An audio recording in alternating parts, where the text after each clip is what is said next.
ಶ್ರೀ ಲೂಕನು ಬರೆದ ಸುವಾರ್ತೆ 13ನೇ ಅಧ್ಯಾಯ 10ರಿಂದ 17 ವಚನಗಳನ್ನು ಈ ಸಮಯದಲ್ಲಿ ನಾವು ಓದಿಕೊಳ್ಳೋಣ. ತಾನೊಂದು ಸಬ್ಬತ್ ದಿನದಲ್ಲಿ ಆತನು ಒಂದು ಸಭಾಮಂದಿರದೊಳಗೆ ಉಪದೇಶ ಮಾಡುತ್ತಾ ಇದ್ದನು.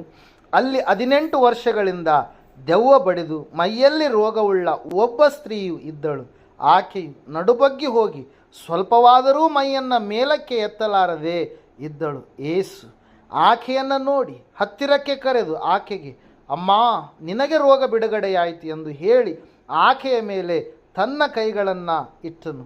ಇಟ್ಟ ಕೂಡಲೇ ಆಕೆ ನೆಟ್ಟಗಾದಳು, ದೇವರನ್ನು ಕೊಂಡಾಡಿದಳು. ಆದರೆ ಆ ಸಭಾಮಂದಿರದ ಅಧಿಕಾರಿಯು ನಡೆದ ಸಂಗತಿಯನ್ನು ನೋಡಿ ಸಬ್ಬತ್ ದಿನದಲ್ಲಿ ಯೇಸು ಸ್ವಸ್ಥ ಮಾಡಿದನಲ್ಲ ಎಂದು ರೋಷಗೊಂಡು ಜನರಿಗೆ, ಕೆಲಸ ಮಾಡುವುದಕ್ಕೆ 6 ದಿವಸಗಳು ಅವೆಯಷ್ಟೇ, ಆ ದಿವಸಗಳಲ್ಲಿ ಬಂದು ವಾಸಿ ಮಾಡಿಕೊಳ್ಳಿರಿ, ಸಬ್ಬತ್ ದಿನದಲ್ಲಿ ಮಾತ್ರ ಬೇಡ ಎಂದು ಹೇಳಿದನು. ಆ ಮಾತನ್ನು ಕೇಳಿ ಸ್ವಾಮಿಯು ಅವರಿಗೆ, ಕಪಟಿಗಳು ನೀವು, ನಿಮ್ಮಲ್ಲಿ ಪ್ರತಿಯೊಬ್ಬನು ಸಬ್ಬತ್ ದಿನದಲ್ಲಿ ತನ್ನ ಎತ್ತನ್ನಾಗಲಿ ಕತ್ತೆಯನ್ನಾಗಲಿ ಗೋದಲಿಯಿಂದ ಬಿಚ್ಚಿ ನೀರು ಕುಡಿಸುವುದಕ್ಕಾಗಿ ಹಿಡುಕೊಂಡು ಹೋಗುತ್ತಾನಲ್ಲವೇ? ಹಾಗಾದರೆ 18 ವರ್ಷಗಳ ತನಕ ಸೈತಾನನು ಕಟ್ಟಿ ಹಾಕಿದ್ದವಳು, ಅಬ್ರಹಾಮನ ವಂಶದವಳು ಆಗಿರುವ ಈಕೆಯನ್ನು ಸಬ್ಬತ್ ದಿನದಲ್ಲಿ ಈ ಕಟ್ಟಿನೊಳಗಿಂದ ಬಿಡಿಸಬಾರದೋ ಎಂದು ಉತ್ತರ ಕೊಟ್ಟನು. ಈ ಮಾತುಗಳನ್ನು ಆತನು ಹೇಳುತ್ತಿರಲಾಗಿ ಆತನ ವಿರೋಧಿಗಳೆಲ್ಲರೂ ನಾಚಿಕೊಂಡರು. ಗುಂಪು ಕೂಡಿದ್ದ ಜನರೆಲ್ಲರೂ ಆತನಿಂದ ಆಗುತ್ತಿದ್ದ ಎಲ್ಲ ಮಹತ್ವದ ಕಾರ್ಯಗಳಿಗಾಗಿ ಸಂತೋಷಪಟ್ಟರು ಎಂಬುದಾಗಿ. ಹಲ್ಲೆಲೂಯಾ. ಇಲ್ಲಿ ಒಂದು ವಿಶೇಷವಾದಂಥ ಸಂಗತಿಯನ್ನು ನಾವು ನೋಡ್ತಾ ಇದ್ದೇವೆ.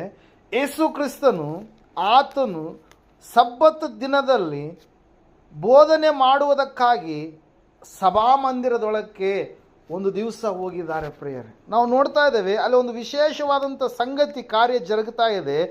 ಆತನು ಸಭಾಮಂದಿರದ ಒಳಗಡೆ ಹೋಗ್ತಾ ಇದ್ದಾನೆ. ಸಭಾಮಂದಿರದ ಒಳಗಡೆ ನಾವು ಹೋಗುವಂಥ ಸಮಯದಲ್ಲಿ ಆವತ್ತಿನ ದಿವಸಗಳಲ್ಲಿ ಯಹೂದ್ಯರು ಆರಾಧನೆ, ಪ್ರಾರ್ಥನೆ ಮತ್ತು ಧಾರ್ಮಿಕ ಸೂಚನೆಗಳನ್ನು ಮಾಡುವುದಕ್ಕಾಗಿ ಮೋಶೆಯ ಮೂಲಕ ದೇವರು ಒದಗಿಸಿಕೊಟ್ಟಿರ್ತಕ್ಕಂಥ ಧರ್ಮಶಾಸ್ತ್ರಕ್ಕೆ ಸಂಬಂಧಿಸಿದ ಪ್ರಕರಣಗಳನ್ನು ಬಗೆಹರಿಸಿಕೊಳ್ಳಲು ಇಸ್ರಾಯೇಲ್ ದೇಶದಾದ್ಯಂತ ಯಹೂದ್ಯರು ಈ ಕಟ್ಟಡಗಳನ್ನು, ಸಭಾಮಂದಿರಗಳನ್ನು ಏನು ಮಾಡಿದ್ರು? ಅವರು ನಿರ್ಮಾಣ ಮಾಡಿಕೊಂಡಿದ್ರು.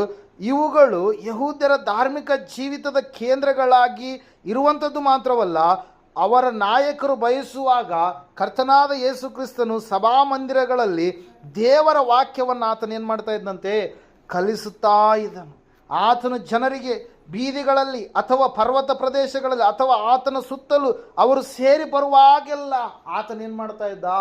ಬೋಧನೆಯನ್ನು ಮಾಡ್ತಾ ಇದ್ದ. ಆತನ ಸಂದೇಶವು ದೇವರು ಮಾನವರ ಹೃದಯಗಳಲ್ಲಿ ತನ್ನ ಅಧಿಕಾರವನ್ನು ಸ್ಥಾಪಿಸ್ತಾನೆ ಎಂಬ ಶುಭ ಸಮಾಚಾರವಾಗಿ ಇರ್ತಿತ್ತು. ಆತನು ಕೆಲವೊಮ್ಮೆ ತನ್ನ ಬಾಯ ಮಾತು ಅಥವಾ ಒಂದೇ ಒಂದು ಸ್ಪರ್ಶದ ಮೂಲಕವೂ ಅನೇಕ ರೋಗಗಳನ್ನು ಆತನೇನು ಮಾಡಿದಂತೆ? ಗುಣಪಡಿಸಿದ. ಆತನು ತನಗೆ ಯಾವ ಅದ್ಭುತಗಳನ್ನು ಮಾಡಿಕೊಳ್ಳಲಿಲ್ಲ. ಆದರೆ ಕರುಣೆಯುಳ್ಳವನಾಗಿರ್ತಕ್ಕಂಥ ಸ್ವಾಮಿಯು ಇತರರಿಗೆ ಅನೇಕ ಅದ್ಭುತಗಳನ್ನು, ಆಶ್ಚರ್ಯ ಕಾರ್ಯಗಳನ್ನು ಜರುಗಿಸಿದ ಇಸ್ರಾಯೇಲಿನ ಮೆಸ್ಸಿಯನಾಗಿ ಇದು ಆತನ 3 ರೀತಿಯ ಸೇವೆಯಾಗಿರುವಂಥದ್ದನ್ನು ನಾವು ಕಾಣ್ತಾ ಇದ್ದೇವೆ. ದೇವರ ಸತ್ಯವನ್ನು ಬೋಧಿಸುವಂಥದ್ದು ಮಾತ್ರವಲ್ಲ, ಉಪದೇಶಿಸುವಂಥದ್ದಾಗಿತ್ತು. ಅತ್ಯಂತ ಗೌರವಾನ್ವಿತವಾದಂಥ ಕಾರ್ಯವಾಗಿ ಅದನ್ನು ನಾವು ಕಲಿತುಕೊಂಡಿದ್ದೇವೆ. ದೇವಕುಮಾರನಾಗಿರ್ತಕ್ಕಂಥ ಸ್ವಾಮಿಯೂ ಕೂಡ ಈ ಕಾರ್ಯವನ್ನು ಅತ್ಯಂತ ಸಂತೋಷದಿಂದ ಆತನು ಏನು ಮಾಡ್ತಾ ಇದ್ದಂತಾರೆ? ಜರುಗಿಸ್ತಾ ಇದ್ದ ಪ್ರಿಯರೇ. ಆತನು ಪ್ರತಿಯೊಂದು ರೀತಿಯಲ್ಲಿ, ಅಂದರೆ ದೇಹ, ಪ್ರಾಣ ಮತ್ತು ಆತ್ಮ ಸಂಬಂಧವಾಗಿಯೂ ಜನರ ಸೇವೆಯನ್ನು ಆತನು ಮಾಡ್ತಾ ಬರ್ತಾ ಇದ್ದ. ಶ್ರಮೆಯಲ್ಲಿರ್ತಕ್ಕಂಥ ಜನರ ಶ್ರಮೆಯನ್ನು ನೀಗಿಸದೆ ಆತನು ಅವರಿಗೆ ಬೋಧನೆಯನ್ನು ಮಾಡ್ತಾ ಇರಲಿಲ್ಲ. ಆತನೇ ನಮಗೆ ಇವತ್ತಿನ ದಿವಸ ಮಾದರಿಯಾಗಿ ಇದ್ದಾನೆ ಪ್ರಿಯರೇ. ದೇವರ ವಾಕ್ಯದಲ್ಲಿ ನಾವು ನೋಡ್ತಾ ಇದ್ದೇವೆ, ಯೇಸು ಸಬ್ಬತ್ ದಿನದಲ್ಲಿ ಸಭಾಮಂದಿರದೊಳಕ್ಕೆ ಹೋಗಿ ಆತನು ಉಪದೇಶವನ್ನು ಮಾಡ್ತಾ ಇದ್ದಾನೆ. ಉಪದೇಶ ಮಾಡುವಂಥ ಸಮಯದಲ್ಲಿ ಅಲ್ಲಿ ಒಂದು ವಿಶೇಷವಾದಂಥ ಕಾರ್ಯ ಅನ್ನುವಂಥದ್ದು ಜರುಗ್ತಾ ಇದೆ. ಅನೇಕ ಜನರಲ್ಲಿ ಏನು ಮಾಡಿದಾರಂತೆ? ಕೂಡಿ ಬಂದಿದ್ದಾರೆ ಪ್ರಿಯರೇ. ಕೂಡಿ ಬಂದಾಗ ಅಲ್ಲಿ ಒಬ್ಬ ತಾಯಿ 18 ವರ್ಷದಿಂದ ನಡು ಬಗ್ಗಿಕೊಂಡಂಥ ಸ್ಥಿತಿಯಲ್ಲಿ ಇರ್ತಕ್ಕಂಥ ಆಕೆ ದೇವಾಲಯಕ್ಕೆ ಅವತ್ತಿನ ದಿವಸ ಏನು ಮಾಡಿದಾಳೆ? ಆಕೆ ಹೊರಟು ಬಂದಿದ್ದಾಳೆ ಪ್ರಿಯರೇ. ಎಷ್ಟು ವರ್ಷ ಅಂತೆ? 18 ವರ್ಷಗಳಿಂದ ರೋಗ ಪೀಡಿತಳಾಗಿರ್ತಕ್ಕಂಥ ತಾಯಿ ಪ್ರಿಯರೇ, ಹಲ್ಲೆಲೂಯಾ. ವಾಕ್ಯ ಹೇಳ್ತಾ ಇದೆ, ಸತ್ಯವೇದ ಹೇಳ್ತಾ ಇದೆ, ಆಕೆ ಆ ಒಂದು ಸ್ಥಳಕ್ಕೆ ಬಂದಾಗ ಯೇಸು ಸ್ವಾಮಿ ಬೋಧನೆ ಮಾಡ್ತಾ ಮಾಡ್ತಾ ಇರುವಂಥ ಸಮಯದಲ್ಲಿ ಸ್ವಾಮಿಯ ಕಣ್ಣುಗಳು ಯಾರನ್ನು ನೋಡ್ತಾ ಇದ್ದಾವಂತೆ? ಆಕೆಯನ್ನು ನೋಡಿ. ಆಕೆಯನ್ನು ನೋಡಿದ ಆದಮೇಲೆ ನಾವು ನೋಡ್ತಾ ಇದ್ದೇವೆ, ವಾಕ್ಯ ಹೇಳ್ತಾ ಸತ್ಯವೇದ ಹೇಳ್ತಾ ಇದೆ, ಆಕೆಯನ್ನು ಏನು ಮಾಡಿದ್ರಂತೆ? ಹತ್ತಿರಕ್ಕೆ ಕರೆದು ಆಕೆಗೆ, ಅಮ್ಮ ನಿನಗೆ ರೋಗ ಬಿಡುಗಡೆ ಆಯ್ತು ಅಂತೇಳಿ ಆತನ ಕೈಯನ್ನು ಇಟ್ಟ ಪ್ರೇರಿ. ಎಲ್ಲ ವಾಕ್ಯವನ್ನು ನಾವು ಓದಿಕೊಂಡಿದ್ದೀವಿ. ಇಟ್ಟ ಕೂಡಲೇ ಆಕೆ ಏನಾದ್ಲಂತೆ? ನೆಟ್ಟಗಾದವಳು. ಈ ಒಂದು ಸತ್ಯ ಸಂದೇಶದಿಂದ, ಈ ಒಂದು ಘಟನೆಯಿಂದ ಇವತ್ತು ನಾವು ಕೆಲವೊಂದು ಆಧ್ಯಾತ್ಮಿಕ ಪಾಠಗಳನ್ನು ಕಲಿತುಕೊಳ್ಳೋಣ. ವಾಕ್ಯ ಹೇಳ್ತಾ ಇದೆ, ಸತ್ಯವೇದ ಹೇಳ್ತಾ ಇದೆ, ಸ್ವಾಮಿಯವರು ಏನಾದರೂ ಒಂದು ಕಾರ್ಯ ಮಾಡಿದ್ದಾರೆ ಅಂದರೆ ಅದರ ಹಿಂದೆ ಅನೇಕ ಆತ್ಮೀಯವಾಗಿರ್ತಕ್ಕಂಥ ಅರ್ಥಗಳಿರುವಂಥದ್ದನ್ನು ನಾವು ನೋಡ್ತಾ ಇದ್ದೇವೆ ಪ್ರೇರ. ಆ ತಾಯಿಯಲ್ಲಿರ್ತಕ್ಕಂಥ ಮುಖ್ಯವಾಗಿರ್ತಕ್ಕಂಥ ಲಕ್ಷಣ ಏನಂತಂದರೆ, ಆಕೆ ಭಯಂಕರವಾದಂಥ ರೀತಿಯಲ್ಲಿ ಏನು ಮಾಡ್ತಾ ಇದ್ದಾಳೆ? ಬಾಧೆಯನ್ನು ಅನುಭವಿಸ್ತಾ ಇದ್ದಾಳೆ ಪ್ರೇರ. ಹೆಂಗೆ ಬಾಧೆಯನ್ನು ಅನುಭವಿಸ್ತಾ ಇದ್ದಾಳೆ? ಆಕೆ ತನ್ನ ಶರೀರದಲ್ಲಿ ಎಷ್ಟು ವರ್ಷಗಳಿಂದಂತೆ? 18 ವರ್ಷಗಳಿಂದ. ಎಷ್ಟು ವರ್ಷ ರೀ? 18 ವರ್ಷಗಳಿಂದ ಆಕೆ ತನ್ನ ಶರೀರದಲ್ಲಿ ಬಾಧೆಯನ್ನು ಅನುಭವಿಸ್ತಾ ಇದ್ದಾಳೆ. ಆ ಒಂದು ಟಾರ್ಮೆಂಟ್ ಎನ್ನುವಂಥದ್ದು ಯಾವ ರೀತಿಯಾಗಿದೆ ಅಂತಂದರೆ, ಆ ಒಂದು ಶ್ರಮೆ ಎನ್ನುವಂಥದ್ದು ಯಾವ ರೀತಿಯಾಗಿದೆ ಅಂತಂದರೆ, ಆ ಒಂದು ಕಷ್ಟ ಎನ್ನುವಂಥದ್ದು ಯಾವ ರೀತಿಯಾಗಿದೆ ಅಂತಂದರೆ, ಆಕೆ ಶಾರೀರಿಕವಾಗಿ ಕಷ್ಟವನ್ನು ಏನು ಮಾಡ್ತಾ ಇದ್ದಾಳೆ? ಅನುಭವಿಸ್ತಾ ಇದ್ದಾಳೆ ಪ್ರಿಯರೇ. ಪ್ರತಿ ದಿವಸವೂ ಕೂಡ ಶರೀರದಲ್ಲಿ ಆ ಒಂದು ರೋಗ, ನೋವು ಆಕೆಯನ್ನು ಕಾಡಿಸ್ತಾ ಇದೆ, ಪೀಡಿಸ್ತಾ ಇದೆ ಪ್ರಿಯರೇ. ಅಷ್ಟು ಮಾತ್ರವಲ್ಲದೆ ಆಕೆ ಆತ್ಮಿಕವಾಗಿ, ಸ್ಪಿರಿಚುವಲ್ಲಿ, ಕೇವಲ ಫಿಸಿಕಲ್ ಆಗಿ ಮಾತ್ರವಲ್ಲ, ಸ್ಪಿರಿಚುವಲ್ ಆಗಿಯೂ ಕೂಡ ಆಕೆ ಏನಾಗಿದ್ದಾಳೆ? ಅಟ್ಯಾಕ್ಡ್ ಆಗಿದ್ದಾಳೆ ಪ್ರಿಯರೇ. ಮೊದಲನೇದಾಗಿ ಆಕೆ she was afflicted physically and also she was attacked spiritually ಎಂಬುದಾಗಿ, ಆತ್ಮಿಕವಾಗಿಯೂ ಕೂಡ ಆಕೆ ಏನಾಗಿದ್ದಾಳೆ? ಕುಂದಿ ಹೋದಂಥ ಸ್ಥಿತಿಯಲ್ಲಿ ಆಕೆ ಜೀವಿಸ್ತಾ ಇದ್ದಾಳೆ ಪ್ರಿಯರೇ. ನಾವು ವಾಕ್ಯದಲ್ಲಿ ನಾವು ನೋಡ್ತಾ ಇದ್ದೇವೆ, ಆಕೆ ಒಂದು ಜೀವಿತ ಬಲಹೀನವಾಗ್ತಾ ಇದೆ. ಯಾಕಂದರೆ ಸೈತಾನನು ಆಕೆಯನ್ನು ಕಟ್ಟಿ ಹಾಕಿದಾನೆಂಬುದಾಗಿ ವಾಕ್ಯ ಹೇಳ್ತಾ ಇದೆ. ಯಾರು ಕಟ್ಟಿ ಹಾಕಿದರೆ? ದುರಾತ್ಮ ಶಕ್ತಿ, ದೆವ್ವದ ಆತ್ಮ, ಅನೇಕವಾಗಿರ್ತಕ್ಕಂಥ ಶಕ್ತಿಗಳು ಆಕೆಯನ್ನು ಏನು ಮಾಡಿದಾವೆ? ಬಂಧಿಸಿ ಹಾಕಿದಾವೆ ಪ್ರಿಯರೇ. ಕೇವಲ ಫಿಸಿಕಲಿ, ಸ್ಪಿರಿಚುವಲಿ ಮಾತ್ರವಲ್ಲದೆ she was also affected socially ಎಂಬುದಾಗಿ, ಸಾಮಾಜಿಕವಾಗಿಯೂ ಕೂಡ ಹೊರಗಡೆ ಆಕೆಯನ್ನು ಕಂಡ್ರೆ ಸಾಕು ಜನರು ಏನಂತ ಅಂದ್ಕೊಳ್ತಾ ಇದ್ದಾರೆ? ಈಕೆ ಬರೀ ಏನಾಗಿದ್ದಾಳೆ? ರಿಜೆಕ್ಟೆಡ್ ಆಗಿದ್ದಾಳೆ. ಅಂದರೆ ನಿರ್ಲಕ್ಷ್ಯಕ್ಕೆ ಒಳಗಾದಂಥ ಸ್ಥಿತಿಯಲ್ಲಿ ಆ ತಾಯಿ ಕಾಣಿಸ್ತಾ ಇದ್ದಾಳೆ ಪ್ರಿಯರೇ. Hallelujah, praise Lord. ಆಕೆ ಒಂದು ಸ್ಥಿತಿ ಈ ರೀತಿಯಾಗಿರುವಂಥ ಸಮಯದಲ್ಲಿ ಪ್ರಿಯರೇ, ಆ ತಾಯಿ ಆಕೆ ದೇವಾಲಯಕ್ಕೆ ಹೋಗ್ತಾ ಇದ್ದಾಳೆ. ನೋಡ್ರಿ, ಹಲ್ಲೆಲೂಯಾ. ಇಷ್ಟೆಲ್ಲ ಟಾರ್ಮೆಂಟ್ ಎನ್ನುವಂಥದ್ದು, ಶ್ರಮೆ ಎನ್ನುವಂಥದ್ದು, ಕಷ್ಟ ಎನ್ನುವಂಥದ್ದು, ಭಯಂಕರವಾದಂಥ ಸ್ಥಿತಿ ಆಕೆಗಿರುವಾಗ ಆಕೆ ದೇವಾಲಯಕ್ಕೆ ಹೋಗುವಂಥದ್ದನ್ನು ಆಕೆ ಬಿಡಲಿಲ್ಲ. ಸಭಾ ಮಂದಿರಕ್ಕೆ ಆಕೆ ಏನು ಮಾಡ್ತಾ ಇದ್ದಾಳೆ? ಹೋಗ್ತಾ ಇದ್ದಾಳೆ. ಸಬ್ಬತ್ ದಿನದಲ್ಲಿ ದೇವರ ಉಪದೇಶವನ್ನು ಕೇಳಬೇಕು ಎಂಬುದಾಗಿ ಆಕೆ ಹೋಗ್ತಾ ಇದ್ದಾಳೆ ಪ್ರೇಯರ್. ಹಲ್ಲೆಲೂಯಾ. ನಮ್ಮ ಜೀವಿತದಲ್ಲಿ ಏನೇ ಕಷ್ಟಗಳಿರಲಿ, ನೋವುಗಳಿರಲಿ, ಬಾಧೆಗಳಿರಲಿ, ಅವಮಾನಗಳಿರಲಿ, ಚಿಂತೆಗಳಿರಲಿ, ಏನೆಲ್ಲ ಸಮಸ್ಯೆಗಳಿರಲಿ, ಆಲಯಕ್ಕೆ ಹೋಗುವಂಥದ್ದನ್ನು ನಾವು ತಪ್ಪಿಸಬಾರ್ದು, ಬಿಡಬಾರ್ದು. ದೇವರ ಸನ್ನಿಧಾನವನ್ನು ನಾವು ಮಿಸ್ ಮಾಡ್ಕೊಳ್ಬಾರ್ದು. ಈ ಜೀವಿತ ನಾವು ಸ್ವಲ್ಪ ದಿವಸವಾಗಿರುವಂಥದ್ದು. ಹಲ್ಲೆಲೂಯಾ. ನೀರ ಮೇಲಿನ ಗುಳ್ಳೆಯಂತೆ ಯಾವಾಗ ಒಡೆದೋಗುತ್ತೋ ಗೊತ್ತಿಲ್ಲ. ಹೊಲಗಳಲ್ಲಿರ್ತಕ್ಕಂಥ, ಅಡವಿಯಲ್ಲಿರ್ತಕ್ಕಂಥ ಹುಲ್ಲಿನೋಪಾದಿಯಲ್ಲಿ ಯಾವಾಗ ಒಣಗೋಗುತ್ತೋ ಗೊತ್ತಿಲ್ಲ. ಇದು ಅರಳಿ ಬಾಡಿ ಹೋಗುವಂಥ ಹೂವಿನೋಪಾದಿಯಲ್ಲಿರುವಂಥ ಈ ಜೀವಿತ ಯಾವಾಗ ಏನಾಗುತ್ತೋ ಯಾರಿಗೂ ಕೂಡ ಗೊತ್ತಿಲ್ಲ. ಅದಕ್ಕಾಗಿ ನೀವು ಮೊದಲನೇದಾಗಿ ದೇವರಿಗೆ ನೀವು ಪ್ರಥಮ ಸ್ಥಾನವನ್ನು ಕೊಡುವವರಾಗಬೇಕು. ಈ ತಾಯಿ ನಮ್ಮ ಕಲಿಸಿಕೊಡುವಂಥ ಆಧ್ಯಾತ್ಮಿಕ ಆತ್ಮಿಕ ಪಾಠ ಏನಂತಂದರೆ, ಆಕೆ ಶಾರೀರಿಕವಾಗಿ ನೋವಲ್ಲಿದ್ದರು, ಆತ್ಮಿಕವಾಗಿ ನೋವನ್ನು ಸೈತಾನನ ಮೂಲಕವಾಗಿ ಅನುಭವಿಸ್ತಾ ಇದ್ರು.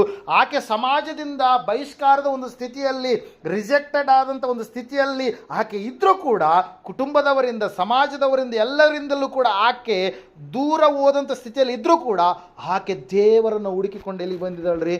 ದೇವರ ಸನ್ನಿಧಾನಕ್ಕೆ ಬಂದಿದ್ದಾಳೆ ಪ್ರೇರ. ಮೊದಲನೇದಾಗಿ ತಾಯಿ ನಾವು ಕಲಿಸಿಕೊಡುವಂಥ ಪಾಠ ಏನಂತಂದ್ರೆ, ಈ ಒಂದು ಸತ್ಯ ಸಂಗತಿಯಿಂದ ನಾವು ಏನೆಲ್ಲ ಸಮಸ್ಯೆಗಳಿದ್ರೂ ಕೂಡ ದೇವರ ಸನ್ನಿಧಾನವನ್ನು ಮಾತ್ರ ನಾವೇನು ಮಾಡಬಾರ್ದು? ಮಿಸ್ ಮಾಡಬಾರ್ದು. ದೇವರು ಕರಿತಾ ಇದ್ದಾನೆ, ಎಲ್ಲ ಈ ಕಷ್ಟಪಡುವವರೇ, ಹೊರೆ ಹೊತ್ತವರೇ, ನೀವೆಲ್ಲರೂ ನನ್ನ ಬಳಿಗೆ ಬನ್ನಿರಿ, ನಾನು ನಿಮಗೆ ವಿಶ್ರಾಂತಿಯನ್ನು ಕೊಡ್ತೀನಿ. ನಿಮ್ಮ ಕಷ್ಟ ಏನಾಗಿದೆ, ನಿಮ್ಮ ದುಃಖ ಏನಾಗಿದೆ, ನಿಮ್ಮ ಚಿಂತೆ ಏನಾಗಿದೆಯೋ, ಅದು ಸಾಮಾಜಿಕವಾಗಿರುವಂಥದ್ದಾಗಿದೆನಾ, ಆತ್ಮಿಕವಾಗಿರುವಂಥದ್ದಾಗಿದೆನಾ, ಶಾರೀರಿಕವಾಗಿರುವಂಥದ್ದಾಗಿದೆನಾ, ಆ ಕಷ್ಟಕ್ಕೆ ಪರಿಷ್ಕಾರವನ್ನು ದೇವರು ಮಾತ್ರ ಕೊಡಲು ಸಾಧ್ಯ ಪ್ರೇರಿ. ತಾಯಿ ಇಷ್ಟೆಲ್ಲ ಸಮಸ್ಯೆಗಳ ಮಧ್ಯದಲ್ಲಿಯೂ ಕೂಡ ಆಕೆ ದೇವರನ್ನು ಹುಡುಕಿಕೊಂಡು ದೇವಾಲಯಕ್ಕೆ ಆಕೆ ಏನು ಮಾಡ್ತಾ ಇದ್ದಾಳೆ? ಬರ್ತಾ ಇದ್ದಾಳೆ ಪ್ರೇರೆ. Hallelujah, praise the Lord. ಆಕೆ ಅಂತಹ ಸಮಸ್ಯೆಯಲ್ಲಿರುವಾಗಲೂ ಕೂಡ ಮೊದಲನೇದಾಗಿ ದೇವಾಲಯಕ್ಕೆ ಬಂದಂಥ ಸಮಯದಲ್ಲಿ ನಾವು ನೋಡ್ತಾ ಇದ್ದೇವೆ, ಅಲ್ಲಿ ಸತ್ಯವೇದ ಹೇಳ್ತಾ ಇದೆ ಪ್ರೇರೆ, ಆಕೆ ಆ ಒಂದು ಆಧ್ಯಾತ್ಮಿಕವಾದಂಥ ಮೇಲನ್ನು ಹೊಂದಬೇಕಂತೇಳಿ ಬಂದಿದ್ದಾಳಾಕೆ. ಹೆಂಗೆ ಬಂದಿದ್ದಾಳಾಕೆ? ಆತ್ಮಿಕವಾದಂಥ ಮೇಲ್. ಎಂಥ ಮೇಲ್ ಅಂತ ಹೇಳ್ತಾ ಇದೆ ವಾಕ್ಯ? ಆತ್ಮೀಯ. ನನ್ನ ಶರೀರ ಈ ರೀತಿಯಲ್ಲಿ ಇರುವುದು, ಆತ್ಮಕ್ಕೆ ನನಗೆ ಆಹಾರ ಬೇಕು, ಆತ್ಮಕ್ಕೆ ನನಗೆ ಬಲ ಬೇಕು, ಆತ್ಮನಲ್ಲಿ ನಾನು ಸ್ಥಿರವಾಗಿ ನಿಲ್ಲಬೇಕು, ಆತ್ಮವಾದ ಜೀವಿತ ನನಗೆ ಬಹಳ ಮುಖ್ಯ. ಶರೀರಕ್ಕೆ ಆಹಾರ ಯಾವ ರೀತಿಯಾಗಿ ಮುಖ್ಯನೋ, ಆತ್ಮಕ್ಕೆ ದೇವರ ವಾಕ್ಯಗಳು, ದೇವರ ಮಾತುಗಳು ಅಷ್ಟೇ ಮುಖ್ಯ ಎಂಬುದಾಗಿ ತಿಳಿದುಕೊಂಡು ಗ್ರಹಿಸಿಕೊಂಡು ಆಕೆ ದೇವರ ಸನ್ನಿಧಾನಕ್ಕೆ ತನ್ನ ಆತ್ಮದ ಕುರಿತಾಗಿ ಮರಕವುಳ್ಳವಳಾಗಿ ಆ ತಾಯಿ ಏನು ಮಾಡಿದಳ್ರಿ? ಸನ್ನಿಧಾನಕ್ಕೆ ಹೋಗಿದ್ದಾಳೆ ಪ್ರಿಯರೇ. ಶರೀರದ ರೋಗ ಆಕೆಯನ್ನು ಕಾಡಿಸ್ತು, ಪೀಡಿಸ್ತು, ಏನೆಲ್ಲ ಮಾಡ್ತು, ಆದರೆ ಆಕೆ ಆತ್ಮದ ಕುರಿತಾಗಿ ಚಿಂತೆಯುಳ್ಳವಳಾಗಿ ಆಕೆ ಹೋಗ್ತಾ ಇದ್ದಾಳೆ ಪ್ರಿಯರೇ. ಅದಕ್ಕಾಗಿ ವಾಕ್ಯದಲ್ಲಿ ಒಂದು ಕಡೆ ನಾವು ನೋಡ್ತೀವಿ, ಜ್ಞಾನೋಕ್ತಿಗಳ ಪುಸ್ತಕ ಅಂತ ಹೇಳಂತಂದ್ರೆ, ಆತ್ಮ ನೊಂದರೆ ಸಹಿಸಬಲ್ಲವರು ಯಾರು? ಹಲ್ಲೆಲೂಯಾ. ಆತ್ಮ ಅದು ಸ್ಥಿರವಾಗಿದ್ದರೆ, ಯಾವಾಗಲೂ ಪಾಸಿಟಿವಿಟಿಯಲ್ಲಿದ್ದರೆ, ಖಂಡಿತವಾಗಿ ಶರೀರದ ಎಲ್ಲ ಸಮಸ್ಯೆಗಳನ್ನು, ಚಿಂತೆಗಳನ್ನು, ನೋವುಗಳನ್ನು, ಬಾಧೆಗಳನ್ನು ಎಲ್ಲವನ್ನು ಅದೇನು ಮಾಡುತ್ತೆ? ಸಹಿಸೋದಕ್ಕೆ ಸಾಧ್ಯ. ಆತ್ಮವೇ ನೊಂದು ಹೋದರೆ ಆ ಒಂದು ಸ್ಥಿತಿ ಎಲ್ಲಿಗೆ ಹೋಗುತ್ತೆ ರೀ? ಆತ್ಮ ಹತ್ಯೆಯ ಕಡೆಗೆ ಅದನ್ನು ಏನು ಮಾಡುತ್ತೆ? ಜನರನ್ನು ನಡೆಸುತ್ತೆ ಪ್ರಿಯರಲ್ಲಿ. ನಾವು ನೋಡ್ತಾ ಇದ್ದೀವಿ, ತಾಯಿ ಹೇಳ್ತಾ ಇದ್ದಾಳೆ, ತಾಯಿ ಕಲಿಸ್ಕೊಡುವಂಥ ಪಾಠ ಏನಂತಂದರೆ, ಆಕೆ ಸಂಪೂರ್ಣವಾಗಿ ತನ್ನ ಆತ್ಮದ ಜೀವಿತದ ಕುರಿತಾಗಿ ಆಕೆ ಆಲೋಚನೆ ಉಳ್ಳವಳಾಗಿ ಇದ್ದಾಳೆ ಪ್ರಿಯರೇ. ಹಲ್ಲೆಲೂಯಾ. Praise Lord. ಇಂತಹ ಸ್ಥಿತಿಯಲ್ಲಿ ಆಕೆ ಇರಬೇಕಾದ್ರೆ ಸ್ವಾಮಿ ಬೋಧನೆ ಮಾಡ್ತಾ ಮಾಡ್ತಾ ಮಾಡ್ತಾ ಸ್ವಾಮಿ ಯಾರನ್ನು ನೋಡ್ತಾ ಇದ್ದಾರಂತ್ರಿ? ಆ ತಾಯಿಯನ್ನು ನೋಡ್ತಾ ಇದ್ದಾರೆ. ಹಲ್ಲೆಲೂಯಾ. Praise Lord. ನಾವು ನೋಡಿದಂಥವರಾಗಿದ್ದೇವೆ. ಮೊದಲನೇದಾಗಿ ಆಕೆ ಭಯಂಕರವಾದಂಥ ಟಾರ್ಮೆಂಟ್ ಅಂದರೆ ಶ್ರಮೆಯ ಒಂದು ಸ್ಥಿತಿಯಲ್ಲಿ, ಆಕೆ ಕಷ್ಟದ ಒಂದು ಸ್ಥಿತಿಯಲ್ಲಿ ಇದ್ದರೆ, ಎರಡನೇದಾಗಿ ಪ್ರಿಯರೇ ನಾವು ನೋಡ್ತಾ ಇದ್ದೇವೆ, ಆಕೆ ಒಂದು ವಿಶೇಷವಾದಂಥ ಟಚ್ಚನ್ನು, ದ ಟಚ್ ಸಿ ಎಕ್ಸ್ಪೀರಿಯನ್ಸ್, ಆಕೆ ವಿಶೇಷವಾದಂಥ ಟಚ್ಚನ್ನು, ಒಂದು ಸ್ಪರ್ಶವನ್ನು ದೇವರಿಂದ ಆಕೆ ಹೊಂದಿಕೊಳ್ತಾ ಇದ್ದಾಳೆ ಪ್ರಿಯರೇ. ಮೊದಲನೇದಾಗಿ ಶ್ರಮೆ, ಎರಡನೇದಾಗಿ ಸ್ಪರ್ಶ. ಆ ಸ್ಪರ್ಶ ಎಂತಹ ಸ್ಪರ್ಶ ಆಗಿತ್ತು ಅಂತಂದರೆ, ಸ್ವಾಮಿಯು ಅಂತಹ ಸ್ಥಿತಿಯಲ್ಲಿರ್ತಕ್ಕಂಥ ಆಕೆಯನ್ನು ಏನು ಮಾಡಿದರು? ನೋಡಿದರು ಪ್ರಿಯರೇ. ಎಲ್ಲ ಜನರಿದ್ದಾರೆ, ಎಲ್ಲರಿದ್ದಾರೆ, ಅವರೆಲ್ಲರ ಮಧ್ಯದಲ್ಲಿ ಈಕೆ ವಿಶೇಷವಾಗಿ ಸ್ವಾಮಿಯ ಕಣ್ಣಿಗೆ ಕಾಣಿಸ್ತಾ ಇದ್ದಾಳೆ. ಯಾಕಂತಂದರೆ ಯಾರು ಆತನ ಕುರಿತಾಗಿ ನಾವು ನೋಡ್ತಾ ಇದ್ದೇವೆ, ವಾಕ್ಯದಲ್ಲಿ ಹೇಳ್ತಾ ಇದೆ, ಆತನ ಮೇಲೆ ಆಧಾರಗೊಂಡವರಾಗಿ, ಆತನ ಮೇಲೆ ನಿರೀಕ್ಷೆ ಉಳ್ಳವರಾಗಿ, ಆತನ ಮೇಲೆ ಸಂಪೂರ್ಣವಾಗಿ ಭರವಸೆ ಉಳ್ಳವರಾಗಿ, ಆತನ ಅದ್ಭುತ ಅತಿಶಯ ಕಾರ್ಯಗಳನ್ನು ಜರುಗಿಸ್ತಾನೆಂಬುದಾಗಿ, ನಮ್ಮ ಜೀವಿತದಲ್ಲಿ ಬಿಡುಗಡೆ ಕೊಡ್ತಾನೆಂಬುದಾಗಿ, ಸಂಪೂರ್ಣವಾಗಿ ದೇವರನ್ನು ತಿರಸ್ಕಾರ ಮಾಡದೆ, ಅಸಡ್ಡೆ ಮಾಡದೆ, ಆತನ ಮೇಲೆ ನಂಬಿಕೆ ಇಟ್ಟು, ಎಲ್ಲ ವಿಧದಲ್ಲಿ ಆತನ ಮೇಲೆ ಭರವಸೆ ಇಟ್ಟು ಆತನ ಸಮೀಪಕ್ಕೆ ಬರುವಾಗ ಅಂಥವರನ್ನು ದೇವರ ಕಣ್ಣುಗಳೇನು ಮಾಡ್ತಾವಂತ್ರಿ? ನೋಡುವಂಥ ಕಣ್ಣುಗಳಾಗಿರ್ತವೆ ಪ್ರೇರೆ. ಯೇಸು ಕ್ರಿಸ್ತನ ಕಣ್ಣುಗಳು ಯಾರನ್ನು ನೋಡಿದವಂತ್ರಿ? ಈ ತಾಯಿಯನ್ನು, 18 ವರ್ಷ ರೋಗದ ಬಾಧೆಯಲ್ಲಿ ಬಂಧಿತಳಾಗಿರ್ತಕ್ಕಂಥ ಆಕೆಯನ್ನು ಯೇಸು ಸ್ವಾಮಿಯವರು ಏನು ಮಾಡ್ತಾ ಇದ್ದಾರೆ? ನೋಡ್ತಾ ಇದ್ದಾರೆ ಪ್ರೇರ. ಆತನಿಂದ ಆಕೆಗೆ ಕರುಣೆ ಎನ್ನುವಂಥದ್ದನ್ನು ವ್ಯಕ್ತಪಡಿಸ್ತಾ ಇದ್ದಾನೆ ಸ್ವಾಮಿ. She received a compassionate word. Hallelujah. ಆಕೆಯನ್ನು ಉಮ್ಯಾನ್ ಎಂಬುದಾಗಿ, ಅಮ್ಮ ಎಂಬುದಾಗಿ ಕರೆದು ಆಕೆಗೆ ಏನು ಮಾಡ್ತಾ ಇದ್ದಾರೆ ಸ್ವಾಮಿ? ಒಂದು ಪದವನ್ನು ಹೇಳ್ತಾ ಇದ್ದಾರೆ, ಅಮ್ಮ ನಿನಗೆ ರೋಗ ಬಿಡುಗಡೆಯಾಯಿತು. ಇಷ್ಟು ದಿವಸ ಎಲ್ಲರೂ ಆಕೆಯನ್ನು ನಿಂದಿಸುವಂಥವರು, ಇಷ್ಟು ದಿವಸ ಎಲ್ಲರೂ ಆಕೆಯನ್ನು ಬೈಯುವಂಥವ್ರು, ಇಷ್ಟು ದಿವಸ ಯಾಕಾದರೂ ನಮಗೆ ಮೂಲ ಆಗಿದ್ದಾಳೆ ಈಕೆ ಅನ್ನುವಂಥ ರೀತಿಯಲ್ಲಿ ನೋಡಿದಂಥವರೇ, ಸಮಾಜದವರು, ಮನೆಯವರು, ಕುಟುಂಬದವರು ಎಲ್ಲರೂ ಕೂಡ ಆ ರೀತಿಯಾಗಿ ನೋಡಿದವರೇ. ತನ್ನಲ್ಲಿ ತಾನು ಅನೇಕ ಸಾರಿ ಜಿಗುಪ್ಸೆಗೆ ಒಳಗಾದಂಥ ಸ್ಥಿತಿಯಲ್ಲಿ ಆಕೆ ಇದ್ದಾಗಲೂ ಕೂಡ ಆಕೆಯನ್ನು ಸ್ವಾಮಿ ಏನು ಹೇಳ್ತಾ ಇದ್ದಾರೆ? ಅಮ್ಮ ನಿನ್ನ ರೋಗ ನಿನಗೆ ಬಿಡುಗಡೆ ಆಯಿತು ಎಂಬುದಾಗಿ. ಎಲ್ಲಿಯವರೆಗೂ ಬರೀ ನಿಂದನೆಯ ಮಾತುಗಳನ್ನು, ನೋವು ಮಾತುಗಳನ್ನು, ಬೈಗಳ ಮಾತುಗಳನ್ನು ಕೇಳಿದಂಥ ಆಕೆಗೆ ಆವತ್ತು ಒಂದು ಕನಿಕರದ ಮಾತು ಎನ್ನುವಂಥದ್ದು ಆಕೆ ಏನು ಮಾಡ್ತಾ ಇದ್ದಾಳ್ರಿ? ರಿಸೀವ್ ಮಾಡ್ಕೊಳ್ತಾ ಇದ್ದಾಳೆ ಪ್ರೇಯರ್. ಹಲ್ಲೆಲೂಯಾ. Praise lord. ಅದಕ್ಕಾಗಿ 11:28 ನಾನು ಈಗಾಗಲೇ ಹೇಳಿದೆ, ಮತ್ತಾಯನ ಬರೆದ ಸುವಾರ್ತೆಯಲ್ಲಿ, ಯೇಸು ನಮ್ಮನ್ನು ಕರಿತಾ ಇದ್ದಾನೆ. ನಿಮ್ಮ ಎಲ್ಲ ಕಚ್ಚುಗಳನ್ನು, ನಿಮ್ಮ ಎಲ್ಲ ಹೊರೆಗಳನ್ನು, ನಿಮ್ಮ ಎಲ್ಲ ಶ್ರಮೆಗಳನ್ನು, ನಿಮ್ಮ ಎಲ್ಲ ಸಂಕಟಗಳನ್ನು, ನಿಮ್ಮ ಎಲ್ಲ ಬಾಧೆಗಳನ್ನು ಆತನು ಬಿಡಿಸಲು ಶಕ್ತನಾದಂಥ ದೇವರಾಗಿದ್ದಾನೆ ಪ್ರೇಯರ್. ಹಲ್ಲೆಲೂಯಾ. Praise Lord. ಆಕೆ ಕೇವಲ ಆ ಕನಿಕರದ ಮಾತನ್ನು ಹೊಂದಿಕೊಳ್ಳುವಂಥದ್ದು ಮಾತ್ರವಲ್ಲ, she received a comprehensive work. Hallelujah.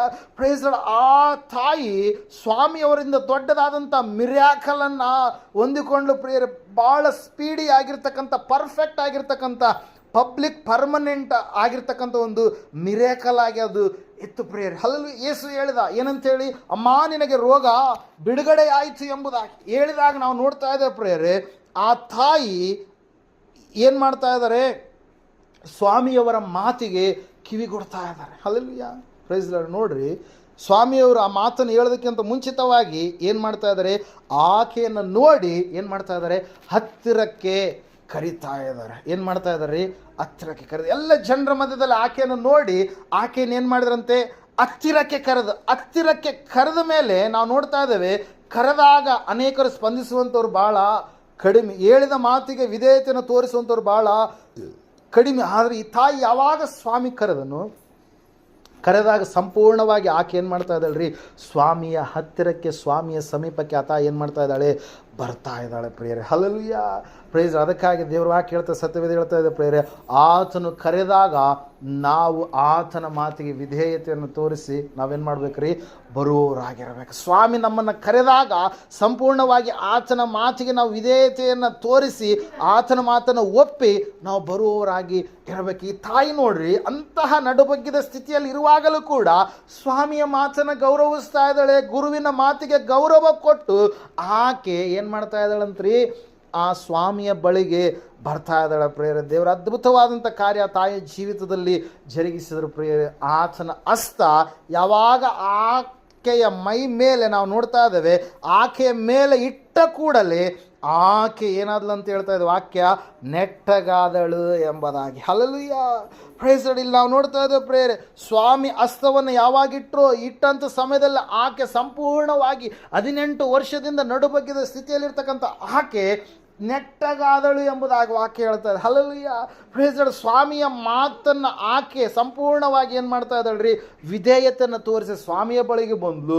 ಸ್ವಾಮಿ ಆಕೆಯನ್ನು ನೋಡಿದ ಪ್ರಿಯರೇ. ಹಲ್ಲೆಲೂಯಾ, ನೋಡಿ ಕರೆದಾಗ ಆಕೆ ಬಂದಾಗ ದೇವರೊಂದು ದೊಡ್ಡದಾಗಿರ್ತಕ್ಕಂಥ ಅದ್ಭುತವನ್ನು ಮಾಡ್ತಾ ಇದ್ದಾರೆ ಪ್ರಿಯರೇ. ಅಲ್ಲಿ ನಾವು ನೋಡ್ತಾ ಇದ್ದೇವೆ 19ನೇ 13ನೇ ಮತ್ತಾಯನ ಬರೆದ ಸುವಾರ್ತೆಯಲ್ಲಿ ಈ ರೀತಿಯಾಗಿ ಹೇಳುತ್ತೆ ವಾಕ್ಯ, ಆಗ ಕೆಲವರು ತಮ್ಮ ಚಿಕ್ಕ ಮಕ್ಕಳನ್ನು ಯೇಸುವಿನ ಬಳಿಗೆ ತಂದು ಆತನು ಅವುಗಳ ಮೇಲೆ ಕೈಯಿಟ್ಟು ಪ್ರಾರ್ಥನೆ ಮಾಡಬೇಕೆಂದು ಕೇಳಲು ಶಿಷ್ಯರು ಅವರನ್ನು ಗದರಿಸಿದರು ಎಂಬುದಾಗಿ. Hallelujah, praise the Lord. ಒಂದು ಯಹೂದ್ಯರಲ್ಲಿ ಒಂದು ಪದ್ಧತಿ ಪ್ರಿಯರೇ. ಹಲ್ಲೆಲೂಯಾ, ಸ್ವಾಮಿಯನ್ನು ತಮ್ಮ ಚಿಕ್ಕ ಮಕ್ಕಳ ಮೇಲೆ ಕೈಯಿಟ್ಟು ಅವ್ರನ್ನ ಪ್ರಾರ್ಥಿಸಿ ಎಂಬುದಾಗಿ, ಆಶೀರ್ವದಿಸಿ ಎಂಬುದಾಗಿ ಅವ್ರು ಏನು ಮಾಡ್ತಾ ಇದ್ರು, ಕೇಳ್ತಾ ಇದ್ರು. ನಾ ರೋಗದಲ್ಲಿ ಯಾರಾದರೂ ಬಿದ್ದಂಥ ಸಮಯದಲ್ಲಿ, ಆ ಸಮಯದಲ್ಲಿ ಕೂಡ ಸ್ವಾಮಿಯನ್ನು ಕರೆದು ಏನು ಮಾಡ್ತಾ ಇದ್ರು, ನನ್ನ ಮಗಳು 5ನೇ ಅಧ್ಯಾಯ ಮಾರ್ಕನ ಬರೆಸುತ್ತೆ 23ನೇ ವಚನದಲ್ಲಿ ನಾವು ನೋಡ್ತಾ ಇದ್ವಿ, ನನ್ನ ಚಿಕ್ಕ ಮಗಳು ಈಗ ಸಾಯುತ್ತಾಳೆ, ಈಕೆಯು ವಾಸಿಯಾಗಿ ಬದುಕಿಕೊಳ್ಳುವಂತೆ ನೀನು ಬಂದು ಆಕೆಯ ಮೇಲೆ ಕೈ ಇಡಬೇಕು ಎಂದು ಆತನನ್ನು ಬಹಳವಾಗಿ ಯಾಯೀರನೆನ್ನುವಂಥ ವ್ಯಕ್ತಿ ಏನು ಮಾಡಿದಂತೆ ಬೇಡಿಕೊಂಡನೆಂಬುದಾಗಿ ನಾವು ನೋಡ್ತಾ ಇದ್ದೇವೆ. ದೇವರ ಹಸ್ತ, ದೇವರ ಕೈ, ಅದು ಸ್ಪರ್ಶದ ಒಂದು ನಾವು ನೋಡ್ತೇವೆ, ಸ್ವಸ್ಥತೆಯ ಒಂದು ಕೈಯಾಗಿ ಇತ್ತು ಪ್ರೇರ. ಅವರು ಅದನ್ನು ಅನುಭವಿಸಿದಂಥವರಾಗಿ ಇದ್ದರು ಪ್ರೇರ. ಆತನು ಮತ್ತು ಮಾರ್ಕನ ಬರೆದ ಸುವಾರ್ತೆ 6ನೇ 5ನೇ ವಚನದಲ್ಲಿ ನಾವು ನೋಡ್ತಾ ಇದ್ದೇವೆ, ಆತನಲ್ಲಿ ಕೆಲವು ಮಂದಿ ರೋಗಿಗಳ ಮೇಲೆ ಕೈಯಿಟ್ಟು ಸ್ವಸ್ಥ ಮಾಡಿದ್ದೇ ಹೊರತು ಬೇರೆ ಯಾವ ಮಹತ್ ಕಾರ್ಯವನ್ನು ಮಾಡುವುದಕ್ಕಾಗಲಿಲ್ಲ ಎಂಬುದಾಗಿ. ಯಾಕಂದರೆ ಅಲ್ಲಿ ಅವರು ಅನೇಕರು ಏನು ಮಾಡಲಿಲ್ಲ ಅಂತ ಆತನನ್ನು ನಂಬಲಿಲ್ಲ. ಅದಕ್ಕಾಗಿ ಸ್ವಲ್ಪ ಜನರನ್ನು ಆತನ ಏನು ಮಾಡಿದಂತೆ ಸ್ವಸ್ಥ ಮಾಡಿದೆ ಎಂಬುದಾಗಿ. ಹಲ್ಲೆಲೂಯಾ, ಮಾರ್ಕನ ಬರೆದ ಸುವಾರ್ತೆ 7ನೇ 32ನೇ ವಚನದಲ್ಲಿ ನಾವು ನೋಡ್ತಾ ಇದ್ದೇವೆ, ಆಗ ಕೆಲವರು ತೊದಲು ಮಾತಾಡುವ ಒಬ್ಬ ಕಿವುಡನನ್ನು ಆತನ ಬಳಿಗೆ ಕರೆತಂದು ಇವನ ಮೇಲೆ ನಿನ್ನ ಕೈ ಇಡಬೇಕು ಎಂದು ಆತನನ್ನು ಬೇಡಿಕೊಂಡ್ರೆಂಬುದಾಗಿ ನಾವು ಅಲ್ಲಿ ನೋಡ್ತಾ ಇದ್ದೇವೆ ಪ್ರಿಯರೇ. ಅದೇ ಅಧ್ಯಾಯ 8:23ರಲ್ಲಿ ನಾವು ನೋಡುವಾಗ ಒಬ್ಬ ಕುರುಡನ ವಿಷಯವಾಗಿ ಕೂಡ ಕೈ ಹಿಡ್ಕೊಂಡು ಊರ ಹೊರಕ್ಕೆ ಕರ್ಕೊಂಡು ಹೋಗಿ ಆತನು ಅವನ ಕಣ್ಣುಗಳಲ್ಲಿ ಉಗುಳಿ ಅವನ ಮೇಲೆ ಕೈ ಇಟ್ಟು ನಿನಗೇನಾದರೂ ಕಾಣುತ್ತದೋ ಎಂದು ಅವನನ್ನು ಕೇಳಿದನು ಎಂಬುದಾಗಿ. ಯೇಸು ಅನೇಕ ಸಂದರ್ಭಗಳಲ್ಲಿ ಕೈ ಇಟ್ಟು ಏನು ಮಾಡಿದಾನಂತ, ಸ್ವಸ್ಥತೆಯನ್ನು ಮಾಡಿದ್ದಾನೆ, ಸಮಾಧಾನವನ್ನು ಒದಗಿಸಿಕೊಟ್ಟಿದ್ದಾನೆ ಪ್ರಿಯರೇ. ಈ ತಾಯಿ ಆಕೆ ಸಂಪೂರ್ಣವಾಗಿ ದೀನತೆಯಿಂದ ದೇವರ ಅದ್ಭುತವನ್ನು ಹೊಂದಿಕೊಳ್ಳುವುದಕ್ಕಾಗಿ ಏನು ಮಾಡಿದಳ್ರಿ, ಆ ಒಂದು ಸನ್ನಿಧಾನಕ್ಕೆ ಬಂದಂಥ ಸಮಯದಲ್ಲಿ ಆಕೆಯನ್ನು ಸ್ವಾಮಿ ಏನು ಮಾಡಿದರು, ನೋಡಿದರು ಪ್ರೇರೆ. ಕಷ್ಟದಲ್ಲಿರುವಂಥವ್ರನ್ನ ಸ್ವಾಮಿ ಖಂಡಿತವಾಗಿ ಏನು ಮಾಡ್ತಾನೆ, ಅವರ ಕಣ್ಣೀರನ್ನು ಒರೆಸ್ತಾನೆ. ದುಃಖದಲ್ಲಿರುವಂಥವ್ರು ಖಂಡಿತವಾಗಿ ಅವರ ದಾರಿದ್ರ್ಯವನ್ನು ಆತನ ಏನು ಮಾಡ್ತಾನೆ, ದೂರ ಮಾಡ್ತಾನೆ. ಯಾರು ಬಳಲಿ ಹೋದಂಥವರಾಗಿದ್ದರು, ತೊಳಲಿ ಹೋದಂಥವರಾಗಿದ್ದರು, ನೊಂದಂಥವರಾಗಿದ್ದರು, ಅವರಿಗೆ ದೇವರು ಸಂಪೂರ್ಣವಾಗಿ ವಿಮೋಚನೆ ಬಿಡುಗಡೆಯನ್ನು ದಯಪಾಲಿಸ್ತಾನೆ ಪ್ರೇರಲ್ಲಿ. ನಾವು ನೋಡ್ತಾ ಇದ್ದೇವೆ, ಸತ್ಯವೇದ ಹೇಳ್ತಾ ಇದೆ ಸ್ಪಷ್ಟವಾಗಿ ಏನಂತ ಹೇಳಂತಂದರೆ, ಯೇಸು ಆಕೆ ಮೇಲೆ ತನ್ನ ಕೈಗಳನ್ನು ಇಟ್ಟನು ಎಂಬುದಾಗಿ. Hallelujah, praise the Lord. ನಾವು ನೋಡ್ತಾ ಇದ್ದೇವೆ, ಯೇಸು ಕೈಗಳನ್ನು ಇಟ್ಟಂಥ ಸಮಯದಲ್ಲಿ ಸಂಪೂರ್ಣವಾಗಿ ಸ್ಪೀಡಿಯಾಗಿ ಪಬ್ಲಿಕ್ಕಲ್ಲಿ ದೊಡ್ಡದಾಗಿರ್ತಕ್ಕಂಥ ಒಂದು ಮಿರಾಕಲ್ ಎನ್ನುವಂಥದ್ದು ಏನಾಯ್ತು ಅಲ್ಲಿ ಜರುಗಿತು ಪ್ರಿಯರೇ. ಆಕೆ ಸಂಪೂರ್ಣವಾಗಿ ಏನಾದ್ಲು ಅಂತ ಹೇಳ್ತಾ ಇದ್ದು ವಾಕ್ಯ, ಕ್ಯೂರ್ ಆದ್ಲು. ಆಕೆಗೆ ಕಾರಣವಾಗಿರ್ತಕ್ಕಂಥ ಒಂದು ರೋಗದ ಆತ್ಮವನ್ನು ಸಂಪೂರ್ಣವಾಗಿ ಸ್ವಾಮಿ ಏನು ಮಾಡಿದ, ಗದರಿಸಿ ಹಾಕಿದ ಪ್ರಿಯರೇ. ಸಂಪೂರ್ಣವಾದಂಥ ಸ್ವಸ್ಥತೆಯನ್ನು ಆ ತಾಯಿಗೆ ದಯಪಾಲಿಸಿದ. ಆಕೆಯಲ್ಲಿರ್ತಕ್ಕಂಥ ದುರಾತ್ಮ ಶಕ್ತಿಗಳನ್ನು ಆತನೇನು ಮಾಡಿದ? ಒಡೆದು ಓಡಿಸಿದ ಪ್ರಿಯರೇ. ಇವತ್ತಿನ ದಿವಸ ನಿನ್ನನ್ನು ದೇವರು ನೋಡಬೇಕಂತಂದ್ರೆ ನೀನು ಸಂಪೂರ್ಣವಾಗಿ ದೀನತೆಯಿಂದ ಆತನ ಸನ್ನಿಧಾನದಲ್ಲಿ ಆತನ ಮೇಲೆ ಆತುಕೊಂಡವನಾಗಿ ನೀನೇನು ಮಾಡಬೇಕು? ಜೀವಿಸಬೇಕು ಪ್ರಿಯರೇ. ನಾವು ನೋಡ್ತಾ ಇದ್ದೇವೆ, ಆಕೆ ತನ್ನ ರೋಗದ ನಿಮಿತ್ತವಾಗಿ ಎಷ್ಟೋ ಜನರ ಬಳಿಗೆ ಹೋಗಿ ತೋರಿಸ್ಕೊಂಡಿದ್ದಾಳೆ. ಆಕೆ ತನ್ನ ರೋಗದ ನಿಮಿತ್ತವಾಗಿ ಏನೆಲ್ಲ ಧರ್ಮದ ಕಾರ್ಯಗಳನ್ನು ಮಾಡಿದಾಳೆ. ಆದರೂ ಕೂಡ ಆಕೆಯ ರೋಗ ಎನ್ನುವಂಥದ್ದು ಕಡಿಮೆಯಾಗಿರಲಿಲ್ಲ, ವಾಸಿಯಾಗಿರಲಿಲ್ಲ. ಯಾವಾಗ ಆಕೆ ಒಂದು ನಿರೀಕ್ಷೆಯಿಂದ, ನಂಬಿಕೆಯಿಂದ ಸ್ವಾಮಿ ಕರೆದಾಗ ಆತನ ಮಾತಿಗೆ ಹೋಗೊಟ್ಟು ಆಕೆ ಬಂದಾಗ ಆಕೆ ಜೀವಿತದಲ್ಲಿ ಒಂದು ದೊಡ್ಡದಾಗಿರ್ತಕ್ಕಂಥ ಅದ್ಭುತ ನಡೀತು ಪ್ರಿಯರೇ. ಆತನು ಆಕೆಯ ಮೇಲೆ ಕೈ ಇಟ್ಟಾಗ ಆಕೆ ಸಂಪೂರ್ಣವಾಗಿ ಏನಲ್ಲ ಅಂತ ಹೇಳುತ್ತೆ ವಾಕ್ಯ, ನೆಟ್ಟಗಾದಳು. ಇವತ್ತು ದೇವರು ನಿನ್ನ ಜೀವಿತವನ್ನು ಕೂಡ ಸ್ಥಿರಪಡಿಸುವ ಆತನಾಗಿದ್ದಾನೆ, ಬದಲಾಯಿಸುವತನಾಗಿದ್ದಾನೆ, ಬಿಡುಗಡೆಯನ್ನು ದಯಪಾಲಿಸುವ ಆತನಾಗಿದ್ದಾನೆ. ಬಿದ್ದಿರ್ತಕ್ಕಂಥ ನಿನ್ನನ್ನು ಆತನು ಎಬ್ಬಿಸುವಂಥ ದೇವರಾಗಿದ್ದಾನೆ. ಧೂಳಿನಲ್ಲಿರ್ತಕ್ಕಂಥ ನಿನ್ನನ್ನು ಪುನಃ ಆತನು ಮೇಲಕ್ಕೆತ್ತುವಂಥ ದೇವರಾಗಿದ್ದಾನೆ. ಆತನು ನಿನ್ನನ್ನು ಆಳತನದ ಕಡೆಗಲ್ಲ, ಅರಸುತನದ ಕಡೆಗೆ ಆತನು ನಡೆಸುವಂಥ ದೇವರಾಗಿ ಇದ್ದಾನೆ ಪ್ರಿಯರೇ. ಆತ ನಿನ್ನ ಬಲಹೀನತೆಯ ಕಡೆಗಲ್ಲ, ಬಲದ ಕಡೆಗೆ ನಡೆಸುವಂಥ ದೇವರಾಗಿ ಇದ್ದಾನೆ. ಅದಕ್ಕಾಗಿ ನೀನು ಭಯಪಡಬೇಡ, ದಿಗಿಲು ಪಡಬೇಡ. ನಿನ್ನನ್ನು ದೇವರು ನೋಡ್ತಾನೆ. ಯಾವ ಅಹಂಕಾರ, ಅಹಂಭಾವ, ಆ ಸತ್ಯವಾದಂಥ ಕಾರ್ಯಗಳನ್ನು ಮನಸ್ಸಿನಲ್ಲಿ ಮಾಡದೆ ಸಂಪೂರ್ಣವಾಗಿ ದೀನತೆಯಿಂದ ದೇವರನ್ನು ನೀನು ನೋಡಿ ತಗ್ಗಿಸಿಕೊಳ್ಳೋದೇ ಆದರೆ, ದೇವರಿಗೆ ಪ್ರಥಮ ಸ್ಥಾನವನ್ನು ಕೊಟ್ಟು ನೀನು ಜೀವಿಸುವಂಥದ್ದೇ ಆದರೆ ಖಂಡಿತ ದೇವರು ನಿನ್ನ ಜೀವಿತದಲ್ಲಿ ಅದ್ಭುತವನ್ನು ಮಾಡ್ತಾರೆ ಪ್ರಿಯರೇ. ಹಲ್ಲೆಲೂಯಾ. ನಾವು ನೋಡ್ತಾ ಇದ್ದೇವೆ, ವಾಕ್ಯ ಹೇಳ್ತಾ ಇದೆ, ಸ್ವಾಮಿ ಆಕೆಯನ್ನು ಬಂಧಿಸಿಟ್ಟಿರ್ತಕ್ಕಂಥ ದೆವ್ವವನ್ನು ಏನು ಮಾಡಿದ್ರಂತೆ? ಗದರಿಸಿದರು. ಹಲ್ಲೆಲೂಯಾ. ಆವಾಗ ಆ ಒಂದು ಆತ್ಮ ಆಕೆಯನ್ನು ವಶಪಡಿಸಿಕೊಂಡಿರುವಂಥದ್ದು ಎಷ್ಟು ವರ್ಷಗಳಂತೆ? 18 ವರ್ಷಗಳಿಂದ ಪ್ರಿಯರೇ. ಎಷ್ಟು ವರ್ಷ ರೀ?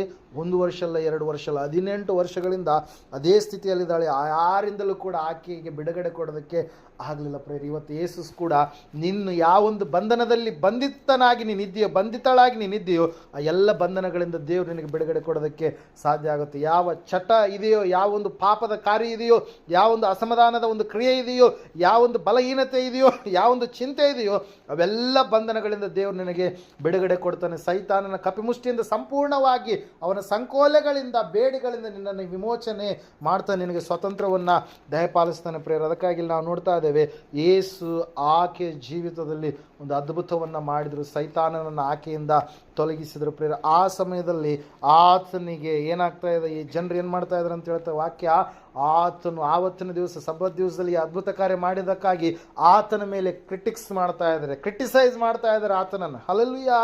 ಆತನೇನೋ ಸಂಪೂರ್ಣವಾಗಿ ಆಕೆಯನ್ನು ಕ್ಯೂರ್ ಮಾಡಿದ, ಆಕೆಗೆ ಆಕೆಗೆ ಕಾರಣವಾಗಿರ್ತಕ್ಕಂಥ ಒಂದು ರೋಗದ ದುರಾತ್ಮ ಶಕ್ತಿಯನ್ನು ತೊಲಗಿಸಿದ. ಆದರೆ ಅಲ್ಲಿರ್ತಕ್ಕಂಥ ಜನರು ಆತನನ್ನು ಕ್ರಿಟಿಸೈಸ್ ಮಾಡ್ತಾ ಇದ್ದಾರೆ, ದೂಷಿಸ್ತಾ ಇದ್ದಾರೆ, ಬೈತಾ ಇದ್ದಾರೆ. ಯಾಕೆ ಈ ಅದ್ಭುತ ಕಾರ್ಯವನ್ನು ನೀನು ಮಾಡಿದೆ? 6 ದಿವಸಗಳು ಮಾತ್ರ ಕೆಲಸ ಮಾಡಬೇಕು, 7ನೇ ದಿವಸದಲ್ಲಿ ಯಾವ ಕೆಲಸವನ್ನು ಮಾಡಬಾರ್ದು ಎಂಬುದಾಗಿ ಅವರು ಅಲ್ಲಿರ್ತಕ್ಕಂಥ ಸಭಾಮಂದಿರದ ಅಧಿಕಾರಿಗಳು ಹೇಳಿದಾಗ ಸ್ವಾಮಿ ಅವರಿಗೆ ಒಂದು ಮಾತನ್ನು ಹೇಳ್ತಾರೆ. ಆ ಮಾತು ಏನಾಗಿತ್ತು ಅಂತಂದರೆ, ನಿಮ್ಮ ಎತ್ತನ್ನಾಗಲಿ ಕತ್ತೆಯನ್ನಾಗಲಿ ಗೋದಲಿಯಲ್ಲಿರ್ತಕ್ಕಂಥ ಅದನ್ನು ನೀರು ಕುಡಿಸುವುದಕ್ಕೆ ನೀವು ಹೊರಗಡೆ ಕರೆದುಕೊಂಡು ಹೋಗೋದಿಲ್ವಾ? ಹಲ್ಲೆಲೂಯಾ.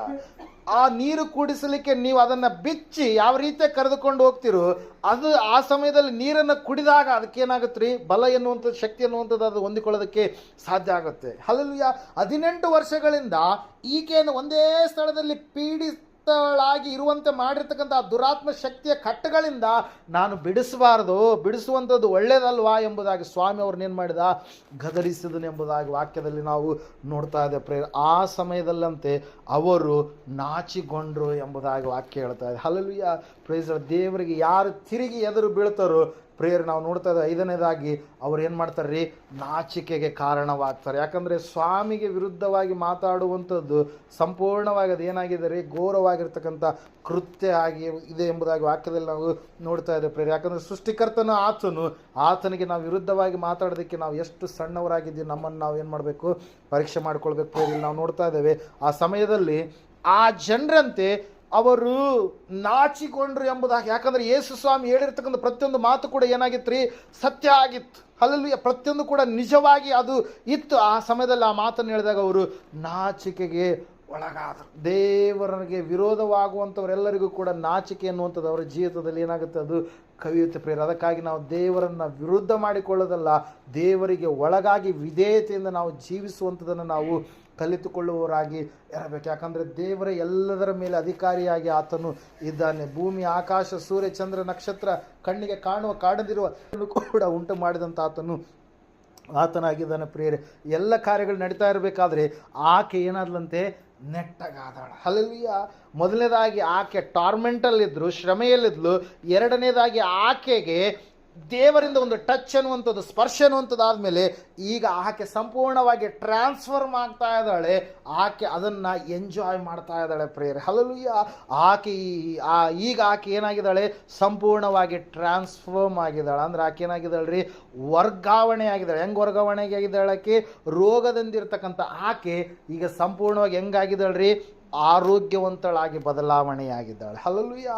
ಸಂಪೂರ್ಣವಾಗಿ ಆಕೆಯಲ್ಲಿ ಒಂದು ಹೊಸದಾಗಿರ್ತಕ್ಕಂಥ ವ್ಯತ್ಯಾಸ ಎನ್ನುವಂಥದ್ದು ಕಾಣಿಸ್ತಾ ಇದೆ ಪ್ರೇರ. ಆಕೆ ಅನುಭವಿಸ್ತಾ ಇದ್ದಾಳೆ, ಅಯ್ಯೋ 18 ವರ್ಷಗಳಿಂದ ಹಿಂಗೆ ಇದ್ದೆ, ಆದರೆ ಈಗ ಈ ಕ್ಷಣವೇ ಯೇಸು ಒಂದು ಮಾತು ಹೇಳಿದಾಗ, ಆತನು ತನ್ನ ಕೈಯನ್ನು ಇಟ್ಟಾಗ ನನ್ನನ್ನು ನೆಟ್ಟಗೆ ಆತನು ಮಾಡಿದ, ನನ್ನನ್ನು ಕಾಡಿಸಿರ್ತಕ್ಕಂಥ ದುರಾತ್ಮ ಶಕ್ತಿಯನ್ನು ತೊಲಗಿಸಿಬಿಟ್ನಲ್ಲ ಅಂತೇಳಿ ಆಕೆ ಸಂಪೂರ್ಣವಾಗಿ ಏನು ಮಾಡ್ತಾ ಇದ್ದಾಳೆ, ಆಕೆ ದೇವರನ್ನ ಸ್ತುತಿಸ್ತಾ ಇದ್ದಾಳೆ ಪ್ರೇಯರ್. She was healed external. Hallelujah.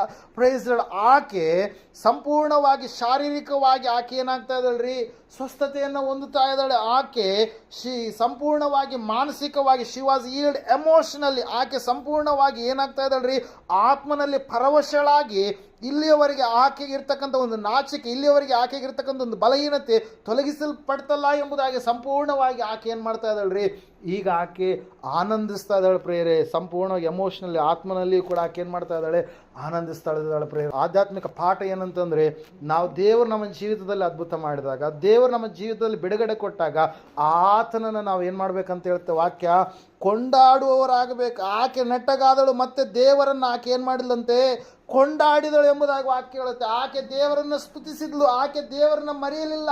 ಸಂಪೂರ್ಣವಾಗಿ ದೇವರಿಗೆ ಬಿಡುಗಡೆ ಕೊಟ್ಟಂಥ ದೇವರಿಗೆ ಸಂಪೂರ್ಣವಾಗಿ ಆಕೆ ಏನು ಮಾಡ್ತಾ ಇದ್ದಾಳೆ, ಕೃತಜ್ಞತೆಯಿಂದ ಸ್ತುತಿಸ್ತಾ ಇದ್ದಾಳೆ ಪ್ರೇರ. ಕೀರ್ತನೆಗಳ ಪುಸ್ತಕ 50ನೇ ಕೀರ್ತನೆ 15ನೇ ವಚನದಲ್ಲಿ ನಾವು ನೋಡ್ತಾ ಇದ್ದೇವೆ, ನೀವು ಪ್ರಾರ್ಥಿಸಿದರೆ ನಾನು ನಿಮ್ಮನ್ನು ಬಿಡಿಸ್ತೀನಿ ಎಂಬುದಾಗಿ ವಾಕ್ಯ ಹೇಳ್ತಾ ಇದೆ ಪ್ರಿಯರೇ. ಹಲ್ಲೆಲೂಯಾ. ಆಗ ನೀವು ನನ್ನನ್ನು ಕೊಂಡಾಡುವಿರಿ ಎಂಬುದಾಗಿ, ಕಷ್ಟಕಾಲದಲ್ಲಿ ನೀವು ನನಗೆ ಮೊರೆಯಿಡಿರಿ, ನಾನು ಆಗ ನಿಮ್ಮನ್ನು ಬಿಡಿಸುವೆನು, ನೀವು ನನ್ನನ್ನು ಕೊಂಡಾಡುವಿರಿ ಎಂಬುದಾಗಿ. ಸಂಪೂರ್ಣವಾಗಿ ಕಷ್ಟಕಾಲದಲ್ಲಿ ಇರ್ತಕ್ಕಂಥ ಈಕೆಯ ಮೊರೆಯನ್ನು ದೇವರು ಕೇಳಿ, ಆಕೆಯನ್ನು ನೋಡಿ, ಆಕೆಯನ್ನು ತನ್ನ ಹತ್ತಿರಕ್ಕೆ ಕರೆದು ಆಕೆಯ ಮೇಲೆ ಸಂಪೂರ್ಣವಾಗಿ ತನ್ನ ಕೈಯನ್ನಿಟ್ಟು ಆಕೆಗೆ ಬಿಡುಗಡೆಯನ್ನು ದೇವರು ದಯಪಾಲಿಸಿದಾಗ ಈಕೆ ಸಂಪೂರ್ಣವಾಗಿ ಏನಾದ್ಲಂತ್ರಿ, ಸ್ವಸ್ಥತೆಯನ್ನು ಆಕೆ ಹೊಂದಿಕೊಂಡ್ಲು. ದೇವರ ಸ್ಪರ್ಶ ಆಕೆಯನ್ನು ತಾಕಿದಾಗ ಆಕೆಗೆ ಒಳ್ಳೆಯದಾದಂಥ ಬಿಡುಗಡೆ ಎನ್ನುವಂಥದ್ದು ಉಂಟಾಯಿತು ಪ್ರೇಯರೆ. ಅದಕ್ಕಾಗಿ ದೇವರ ವಾಕ್ಯ ಹೇಳ್ತಾ, ಸತ್ಯವೇದ ಹೇಳ್ತಾ ಇದೆ ಪ್ರೇಯರೆ ಸ್ಪಷ್ಟವಾಗಿ ಏನಂತ ಹೇಳಂತಂದ್ರೆ, ಮೊದಲನೇದಾಗಿ ದೇವರ ಆಲಯಕ್ಕೆ ನಾವು ಎಂತಹ ಶ್ರಮೆ ಇರಲಿ ಹೋಗುವಂಥದ್ದನ್ನು ಬಿಡಬಾರ್ದು. ಎರಡನೇದಾಗಿ ನಾವು ನೋಡ್ತಾ ಇದ್ದೇವೆ, ಆಕೆ ತನ್ನ ಆತ್ಮದ ಕುರಿತಾಗಿ, ತನಗೆ ಶ್ರಮೆ ಇದ್ದರೂ ಕೂಡ ತನ್ನ ಆತ್ಮದ ಕುರಿತಾಗಿ ಸಂಪೂರ್ಣವಾಗಿ ಆಲೋಚನೆ ಉಳ್ಳವಳಾಗಿ ಆಧ್ಯಾತ್ಮಿಕ ಜೀವಿತಕ್ಕೆ ದೇವರ ವಾಕ್ಯವು ಮುಖ್ಯ ಎಂಬುದಾಗಿ ಅಂದುಕೊಂಡು ಆಕೆ ದೇವರ ಸನ್ನಿಧಾನಕ್ಕೆ ಬರುವಂಥದ್ದನ್ನು ಆಕೆ ಬಿಡಲಿಲ್ಲ ಪ್ರಿಯರು. ಮೂರನೇದಾಗಿ ನಾವು ನೋಡಿದ್ದೇವೆ, ದೇವರ ಸನ್ನಿಧಾನಕ್ಕೆ ಯಾರು ದೀನತೆಯಿಂದ ಬರ್ತಾರೋ ಅವರನ್ನು ದೇವರ ಕಣ್ಣುಗಳು ಏನು ಮಾಡ್ತಾವ್ರಿ, ನೋಡುವಂಥವುಗಳಾಗಿರ್ತವೆ ಪ್ರೇಯರೆ. ಹಲ್ಲೆಲೂಯಾ. Praise Lord. ನಾಲ್ಕನೇದಾಗಿ ನಾವು ನೋಡ್ತಾ ಇದ್ದೇವೆ ಪ್ರೇಯರೆ, ದೇವರು ಕೇವಲ ನೋಡುವಂಥದ್ದು ಮಾತ್ರವಲ್ಲ, ಆತನು ತನ್ನ ಹತ್ತಿರಕ್ಕೆ ಅಂಥವ್ರನ್ನ ಏನು ಮಾಡ್ತಾನೆ, ಕರೀತಾನೆ ಪ್ರೇಯರೆ. ಹಲ್ಲೆಲೂಯಾ. ದೇವರು ನೋಡುವಂಥದ್ದು ಮಾತ್ರ ಅಲ್ಲ, ದೇವ್ರು ಏನು ಮಾಡ್ತಾನಂತೆ, ಕರೆದಾಗ ವಿಧೇಯತೆಯಿಂದ ಬರುವಂಥ ಜೀವಿತ ನಮ್ಮದು ಆಗಿರಬೇಕು. ಆ ವಿಧೇಯತೆಯಿಂದ ಅವರು ಬಂದಂಥ ಸಮಯದಲ್ಲಿ ನಾವು ನೋಡ್ತಾ ಇದ್ದೇವೆ ಪ್ರಿಯರೇ, ಆಕೆಗೆ ಇರ್ತಕ್ಕಂಥ ಎಲ್ಲ ಕಟ್ಟುಗಳನ್ನು ದೇವರು ಏನು ಮಾಡಿದರು, ಬಿಡುಗಡೆ ಕೊಟ್ಟರು. ಬಿಡುಗಡೆ ಕೊಟ್ಟಿದ್ದಾದಮೇಲೆ ಅಲ್ಲಿ ಅನೇಕ ಜನರು ಆತನಿಗೆ ಏನು ಮಾಡಿದ್ರಿ, ಬೈಯೋದಕ್ಕೆ ಸ್ಟಾರ್ಟ್ ಮಾಡಿದ್ರು. ಇವತ್ತಿನ ದಿವಸ ಸಬ್ಬತ್ ದಿವಸ ಯಾವ ರೀತಿಯಾಗಿ ನಿನ್ನ ಸ್ವಸ್ಥ ಮಾಡಿದೆ ಎಂಬುದಾಗಿ ಕ್ರಿಟಿಸೈಸ್ ಮಾಡೋದಕ್ಕೆ ಪ್ರಾರಂಭ ಮಾಡಿದಾಗ ಸ್ವಾಮಿ ಅವರಿಗೆ ನಾಚಿಕೆ ಬರುವ ಹಾಗೆ ಒಂದು ಕಾರ್ಯವನ್ನು, ದೃಷ್ಟಾಂತವನ್ನು, ಉದಾಹರಣೆಯನ್ನು ಹೇಳಿ ಏನು ಮಾಡಿದ್ರಿ, ಅವರು ನಾಚಿಕೆಗೊಂಡ್ರು ಎಂಬುದಾಗಿ. ಅಂದರೆ ದೇವರಿಗೆ ಎದುರಿಸುವಂಥವ್ರಿಗೆ ಏನಾಗುತ್ತೆ, ನಾಚಿಕೆ ಉಂಟಾಗುತ್ತೆ ಎಂಬುದಾಗಿ ಕೊನೆಯದಾಗಿ ನಾವು ನೋಡ್ತಾ ಇದ್ದೇವೆ. ಆ ತಾಯಿ ಸಂಪೂರ್ಣವಾಗಿ ದೇವರನ್ನು ಏನು ಮಾಡ್ತಾ ಇದ್ದಾಳೆ, ಕೊಂಡಾಡ್ತಾ ಇದ್ದಾಳೆ, ಆರಾಧಿಸ್ತಾ ಇದ್ದಾಳೆ. ದೇವರಿಗೆ ಸಂಪೂರ್ಣವಾಗಿ ಒಂದು ಕೃತಜ್ಞತೆಯನ್ನು ಆ ತಾಯಿ ಹೇಳ್ತಾ ಇದ್ದಾಳೆ ಪ್ರೇಯರ್. ಇವತ್ತು ನಾನು ನೀನು ಸಹೋದರಿ ನಿನ್ನ ಜೀವಿತವನ್ನು ನಾವು ನೆನಪು ಮಾಡಿಕೊಳ್ಳುವಾಗ ಈ ಒಂದು ಘಟನೆಯಿಂದ ಸ್ವಾಮಿಗೆ ನಾವು ಸಂಪೂರ್ಣವಾಗಿ ನಮ್ಮ ಜೀವಿತವನ್ನು ಒಪ್ಪಿಸಿಕೊಡುವಾಗ ಎಂತಹ ಕಟ್ಟುಗಳಲ್ಲಿ ನಾವು ಇದ್ದಾಗಲೂ ಕೂಡ ಈಕೆಗೆ 18 ವರ್ಷ 18 ವರ್ಷದಲ್ಲಿ ಇದ್ದಾಗಲೂ ಕೂಡ ಸ್ವಾಮಿ ಆಕೆಯನ್ನು ಮರೆಯದೆ ಆಕೆಯನ್ನು ನೆನಪು ಮಾಡಿಕೊಂಡು ಆಕೆಗೆ ಬಿಡುಗಡೆ ಮಾಡುವುದಕ್ಕಾಗಿ ಆವತ್ತಿನ ದಿವಸ ಆ ಸಬ್ಬತ್ ದಿನದಲ್ಲಿ ಆ ಮಂದಿರಕ್ಕೆ, ಸಭಾಮಂದಿರಕ್ಕೆ ತೆರಳಿ ಆತನು ವಿಮೋಚನೆಯನ್ನು ಏನು ಮಾಡಿದ್ನರಿ, ಒದಗಿಸಿಕೊಟ್ಟ ಪ್ರಿಯರೇ. ಅದಕ್ಕಾಗಿ ಇವತ್ತಿನ ದಿವಸ ನಾವು ನೋಡ್ತಾ ಇದ್ದೇವೆ, ನಿನ್ನ ಜೀವಿತವೂ ಕೂಡ ಖಂಡಿತವಾಗಿ ದೇವರು ಏನು ಮಾಡ್ತಾನೆ, ಆಶೀರ್ವಾದ ಮಾಡ್ತಾನೆ. ನಾವು ಭಯಪಡುವಂಥದ್ದು ಬೇಡ, ದಿಗಿಲು ಪಡುವಂಥದ್ದು ಬೇಡ. ನಾನು ನೀನು ಆರಾಧನೆ ಮಾಡುವಂಥ ದೇವರು ಖಂಡಿತವಾಗಿ ನಮ್ಮ ಜೀವಿತದಲ್ಲಿ ಎಲ್ಲ ವಿಧದಲ್ಲಿ ಅದ್ಭುತವನ್ನು ಮಾಡುವಂಥ ದೇವರಾಗಿದ್ದಾನೆ, ಅತಿಶಯ ಕಾರ್ಯವನ್ನು ಜರುಗಿಸುವಂಥ ದೇವರಾಗಿದ್ದಾನೆ, ವಿಮೋಚನೆಯನ್ನು ಕೊಡುವಂಥ ದೇವರಾಗಿದ್ದಾನೆ, ನಮಗೆ ಸ್ವತಂತ್ರವನ್ನು ದಯಪಾಲಿಸುವಂಥ ದೇವರಾಗಿದ್ದಾನೆ. ನಾವು ಆತನಿಗೆ ಒಳಗಾಗಿ ನಾವು ಜೀವಿಸುವಂಥವರಾಗಿ ಇರಬೇಕು ಪ್ರಿಯರೇ. ಹಲ್ಲೆಲೂಯಾ. ಅದಕ್ಕಾಗಿ ನಾವು ಯಾರು ಕೂಡ ಕೈ ಬಿಡಲ್ಪಡೋದಿಲ್ಲ. ದೇವರ ಮೇಲೆ ಆತುಕೊಂಡು ನಾವು ಭಯಭಕ್ತಿಯಿಂದ ಜೀವಿಸುವಾಗ ಖಂಡಿತವಾಗಿ ನಾವು ಆಶೀರ್ವದಿಸಲ್ಪಡುವಂಥ ಮಕ್ಕಳಾಗ್ತೀವಿ. ಹಲ್ಲೆಲೂಯಾ. ಈ ಸಮಯದಲ್ಲಿ ನಾವೆಲ್ಲರೂ ಎದ್ದು ನಿಂತ್ಕೊಳ್ಳೋಣ, ಪ್ರಾರ್ಥನೆ ಮಾಡೋಣ. ದೇವರು ವಾಕ್ಯ ಹೇಳ್ತಾ, ಸತ್ಯವೇದ ಹೇಳ್ತಾ ಇದೆ, ಸಹೋದರ ಸಹೋದರಿ, 18 ವರ್ಷಗಳಿಂದ ನಡುಬಗ್ಗಿದ ಸ್ಥಿತಿಯಲ್ಲಿರ್ತಕ್ಕಂಥ ಈ ತಾಯಿಯ ಜೀವಿತದಿಂದ ನಾವು ಆಧ್ಯಾತ್ಮಿಕ ಪಾಠಗಳನ್ನು ಕಲಿತುಕೊಂಡಿದ್ದೇವಾ? ಒಂದು ಸಾರಿ ನಮ್ಮ ಜೀವಿತವನ್ನು ಪರೀಕ್ಷೆ ಮಾಡಿಕೊಳ್ಳೋಣ. ಆ ತಾಯಿಗೆ ಭಯಂಕರ ಟಾರ್ಮೆಂಟ್ ಇತ್ತು, ಭಯಂಕರವಾದಂಥ ಸ್ಥಿತಿಯಲ್ಲಿ ಆಕೆ ಇದ್ಲು. ಶಾರೀರಿಕವಾದಂಥ ಶ್ರಮೆ, ಆತ್ಮಿಕ ಮಾನಸಿಕವಾದಂಥ ಶ್ರಮೆ, ಸಮಾಜದಲ್ಲಿಯೂ ಶ್ರಮೆ ಆಕೆಗೆ ಇತ್ತು. ಆದರೂ ಕೂಡ ಆಕೆ ಆಲಯಕ್ಕೆ ಹೋಗುವಂಥದ್ದನ್ನು ಬಿಡಲಿಲ್ಲ. ತನ್ನ ಆಧ್ಯಾತ್ಮಿಕ ಜೀವಿತದ ಕುರಿತಾಗಿ ಆಕೆ ಒಳ್ಳೆಯ ಅವಗಾಹನೆ, ಆಲೋಚನೆ ಉಳ್ಳಂಥ ತಾಯಿಯಾಗಿ ಆಕೆ ಇದ್ಲು ಎಂಬುದಾಗಿ ನಾವು ನೋಡ್ತಾ ಇದ್ದೇವೆ.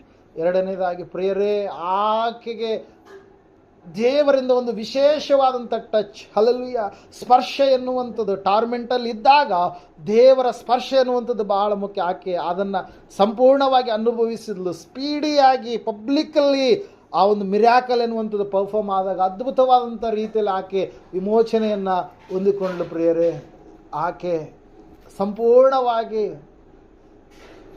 ಟ್ರಾನ್ಸ್ಫಾರ್ಮ್ ಆಗಿ ಆಕೆ ಬದಲಾವಣೆ ಆಗಲಿ. ಇವತ್ತು ನಿನ್ನ ಜೀವಿತವನ್ನು ದೇವರಿಗೆ ಒಪ್ಪಿಸಿಕೊಡುವಾಗ, ಎಂತಹ ಟಾರ್ಮೆಂಟ್ ಇದ್ದರೂ ದೇವರು ನಿನ್ನನ್ನು ಟಚ್ ಮಾಡುವಾಗ ನೀನು ಸಂಪೂರ್ಣವಾಗಿ ಟ್ರಾನ್ಸ್ಫಾರ್ಮ್ ಆಗಿ ನೀನು ಬದಲಾವಣೆ ಆಗ್ತೀಯ. ಸಂಪೂರ್ಣವಾಗಿ ನಿನ್ನ ಜೀವಿತದಲ್ಲಿ ದೇವರ ಅತಿಶಯ ಕಾರ್ಯವನ್ನು ಜರುಗಿಸ್ತಾನೆ. ಸಹೋದರ ಸಹೋದರಿ, ಯೇಸುವಿನ ಬಳಿಗೆ ನೀನು ಬಂದಿದ್ದೀಯ. ಆತನು ನಿನ್ನನ್ನು ನೋಡ್ತಾ ಇದ್ದಾನೆ, ನಿನ್ನ ಜೀವಿತವನ್ನು ನೋಡ್ತಾ ಇದ್ದಾನೆ. ನಿನ್ನ ಒಂದು ಬಲಹೀನತೆ ಏನಾಗಿದೆಯೋ ಅದನ್ನು ದೇವರು ಖಂಡಿತವಾಗಿ ನೋಡಿ ನಿನಗೆ ವಿಮೋಚನೆಯನ್ನು ಮಹಾಪರಿಶುದ್ಧನಾದಂಥ ಮಹಾದೇವರು ನಿನಗೆ ಸ್ತೋತ್ರಗಳಪ್ಪ. ಕೇಳಿದಂಥ ವಾಕ್ಯ ಬಿತ್ತಿದಂಥ ಬೀಜ 100ರಷ್ಟು ಫಲ ಕೊಡುವಂಥ ಸಹಾಯ ಮಾಡಿ ಸ್ವಾಮಿ. ಹೌದು ಕರ್ತನೆ, ಆ ತಾಯಿಯ ಜೀವಿತದಿಂದ ಕೆಲವೊಂದು ಅಮೂಲ್ಯವಾಗಿರ್ತಕ್ಕಂಥ ಸ್ವಾಮಿ ಸಂಗತಿಗಳನ್ನು ನಾವೆಲ್ಲರೂ ತಿಳಿದುಕೊಳ್ಳೋದಕ್ಕೆ ನೀವು ಸಹಾಯ ಮಾಡಿಕೊಟ್ಟಿದ್ದಕ್ಕಾಗಿ ಸ್ತೋತ್ರಗಳಪ್ಪ. ಹೌದು ಸ್ವಾಮಿ, ನೀನು ಅದ್ಭುತ ಸ್ವರೂಪನಾದ ದೇವರಾಗಿದೆಯಪ್ಪ. ಕರ್ತನೆ, ನಿನಗೆ ಎಲ್ಲದರ ಮೇಲೆ ಅಧಿಕಾರ ಇದೆ. ಶರೀರದ ಮೇಲೆ, ರೋಗಗಳ ಮೇಲೆ, ಪ್ರಕೃತಿಯ ಮೇಲೆ, ದುರಾತ್ಮ ಶಕ್ತಿ ಸಮೂಹಗಳ ಮೇಲೆ, ಎಲ್ಲದರ ಮೇಲೆ ನಿನಗೆ ಅಧಿಕಾರ ಉಂಟಪ್ಪ. ನೀನು ಅದ್ಭುತ ಸ್ವರೂಪನಾದಂಥ ದೇವರು, ಸೃಷ್ಟಿಕರ್ತನಾದಂಥ ದೇವರು ನೀನಾಗಿದೆಯಪ್ಪ. ಯಾವ ಮನುಷ್ಯನು ಬಂಧನದಲ್ಲಿ ಇರಬಾರದೆಂಬುದಾಗಿ ಸ್ವಾಮಿ, ಬಂಧಿತನಾಗಿರ್ತಕ್ಕಂಥ ಮನುಷ್ಯನನ್ನು ಸ್ವಾಮಿ ಸೈತಾನನ ಕಪಿಮುಷ್ಟಿಯಿಂದ ಬಿಡುಗಡೆ ಮಾಡುವುದಕ್ಕಾಗಿ ನೀನು ಹೊರಟು ಬಂದಿದೆಯಲ್ಲಪ್ಪ. ಅದಕ್ಕಾಗಿ ನಿನಗೆ ಸ್ತೋತ್ರ ಸ್ವಾಮಿ. ಆ ತಾಯಿಯನ್ನು ಬಿಡುಗಡೆ ಮಾಡಿದಂತೆ ನಮ್ಮೆಲ್ಲರನ್ನೂ ಕೂಡ ಸ್ವಾಮಿ ನೀನು ಬಿಡಿಸುವುದಕ್ಕಾಗಿ ಬಂದಿದ್ದಕ್ಕಾಗಿ ಸ್ತೋತ್ರಗಳಪ್ಪ. ನಮಗೆ ವಿಶ್ರಾಂತಿಯನ್ನು ಕೊಡುವುದಕ್ಕೆ ಬಂದಿದ್ದಕ್ಕಾಗಿ ಸ್ತೋತ್ರಗಳು ಸ್ವಾಮಿ. ಸಂಪೂರ್ಣವಾಗಿ ವಾಕ್ಯದ ಮೂಲಕವಾಗಿ ಸ್ವಾಮಿ ಇವರು ತಮ್ಮ ಜೀವಿತವನ್ನು ಕಟ್ಟಿಕೊಳ್ಳುವಂತೆ, ನಿನಗೆ ಪ್ರಥಮ ಸ್ಥಾನ ಕೊಡುವಂತೆ, ಆಧ್ಯಾತ್ಮಿಕವಾಗಿರ್ತಕ್ಕಂಥ ಭಕ್ತಿ ಬಹಳ ಮುಖ್ಯ ಎಂಬುದಾಗಿ ಕಲಿತುಕೊಂಡವರಾಗಿ ಕರ್ತನೆ ಸ್ವಾಮಿ, ಯಥಾರ್ಥ ಹೃದಯದಿಂದ ನಿನ್ನನ್ನು ಪ್ರೀತಿಸುವಂತೆ, ಸ್ತುತಿಸುವಂತೆ, ನಿನ್ನನ್ನು ಸೇವಿಸುವಂತೆ ಸ್ವಾಮಿ, ನಿನ್ನಲ್ಲಿ ಬದಲಾವಣೆಯನ್ನು, ಆಶೀರ್ವಾದವನ್ನು ಹೊಂದಿಕೊಳ್ಳುವಂತೆ ಸಹಾಯ ಮಾಡಿ, ನಿನಗೆ ಕೃತಜ್ಞತೆ ಉಳ್ಳವರಾಗಿ ಜೀವಿಸುವಂತೆ ಕಾರ್ಯಜರಿಸಿ ನಡೆಸಿ ಮಹಿಮಂತ ಬರಬೇಕೆಂಬುದಾಗಿ ಅತಿ ಬೇಗನೆ ಬರಲಿರುವ ಯೇಸು ಕ್ರಿಸ್ತನ ನಾಮದಲ್ಲಿ ಪ್ರಾರ್ಥಿಸಿ ಬೇಡ ಅರ್ಪಿಸಿ ಹೊಂದಿದ್ದೇವೆ ಪರಮ ತಂದೆಯೇ.